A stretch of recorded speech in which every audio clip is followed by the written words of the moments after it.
Timun Mas. Di suatu desa hiduplah seorang janda tua yang bernama Mbok Sarni. Dia tinggal sendirian dan merasa kesepian. Dia sangat mendambakan adanya seorang anak yang bisa menemaninya. Suatu sore, Mbok Sarni pergi ke hutan untuk mencari kayu.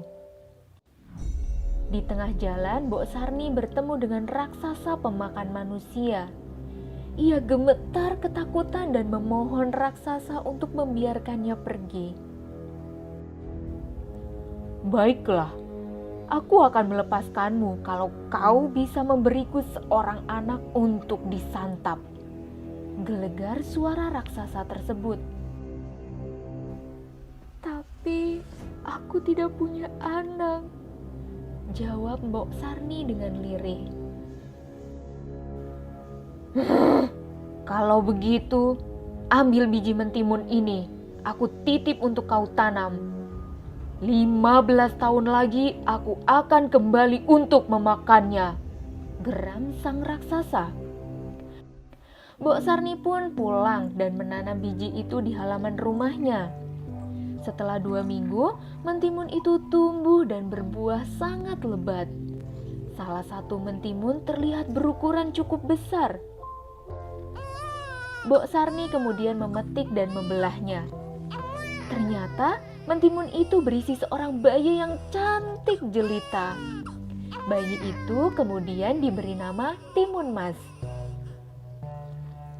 Walaupun bahagia mendapatkan seorang anak, Mbok Sarni teringat akan janjinya pada raksasa.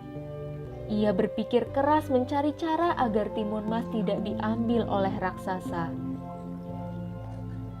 Setelah mendengar tentang adanya petapa sakti, ia segera menyuruh Timun Mas untuk pergi meminta pertolongan. Oleh sang petapa, Timun Mas diberi 4 buah bungkusan kecil untuk ditaburkan jika ia dikejar raksasa. Benar saja, ketika saatnya tiba, raksasa datang menagih janjinya. Mbok Sarni berusaha mengulur waktu agar Timun Mas bisa kabur. Menyadari hal itu, si raksasa murka dan segera mengejar Timun Mas.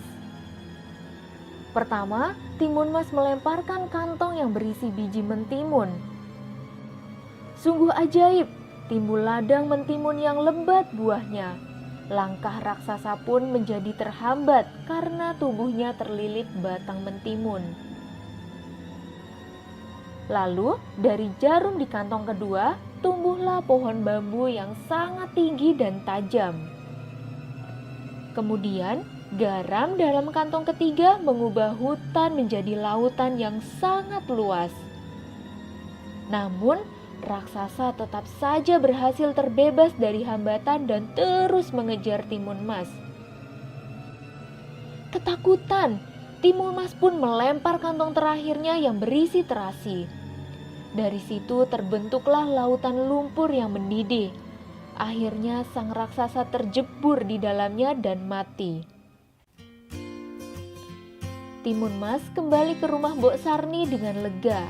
Mereka pun kini hidup berbahagia. Nah, sekarang Kak Eka mau kasih pertanyaan dari cerita yang telah disampaikan tadi. Pertanyaan pertama, berdasarkan cerita rakyat tersebut, raksasa tidak jadi memakan Mbok Sarni karena...